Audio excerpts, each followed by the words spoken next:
చిత్రం చావా నటీనటులు విక్కీ కౌశల్, రష్మిక, అక్షయ్, కన్నా, అశుతోష్ రాణా, వినీత్ కుమార్ సింగ్, డయానా పెంటి తదితరులు. సంగీతం ఏఆర్ రెహమాన్, దర్శకత్వం లక్ష్మణ్ ఉటేకర్.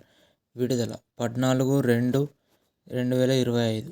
కమర్షియల్ సినిమాలకు దూరంగా ప్రయోగాత్మక చిత్రాలు, కథలను ఎంచుకుంటూ కెరీర్లో ముందుకు సాగుతున్న నటీనటుడు విక్కీ కౌశల్. అవే ఆయన్ను ప్రత్యేకంగా నిలబెడుతున్నాయి. ఇప్పుడు మరాఠా రాజు ఛత్రపతి శివాజీ మహారాజ్ జీవిత కథతో ప్రేక్షకుల ముందుకు వచ్చారు. మరి ఈ సినిమా ఎలా ఉంది? విక్కీ ఏమనిపించారు? కథేంటంటే, ఛత్రపతి శివాజీ మరణం తర్వాత మరాఠా సామ్రాజ్యం బలహీనపడిందని, ఇక ఆ ప్రాంతాన్ని దక్కించుకోవడం, పాలించడం సులభమవుతుందని మొఘల్ చక్రవర్తి ఔరంగజేబు అక్షయ్ ఖన్నా భావిస్తాడు. అయితే వారి ఆలోచనలకు ప్రతిబింబంగా మారతాడు ఛత్రపతి సంభాజీ మహారాజ్. విక్కీ కౌశల్ ప్రజల నుంచి ఢిల్లీ చక్రవర్తులు దోచుకొని దాచిన కోశాగారంపై దాడి చేస్తాడు. ఈ విషయంలో ఔరంగజేబు చేరుతుంది.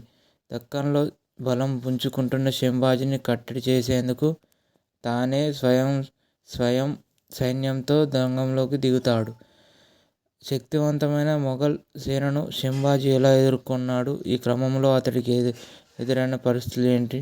శత్రు సైన్యంతో చేతులు కలిపి స్వామి ద్రోహం చేసిందెవరు తెలియాలంటే సినిమా చూడాల్సిందే.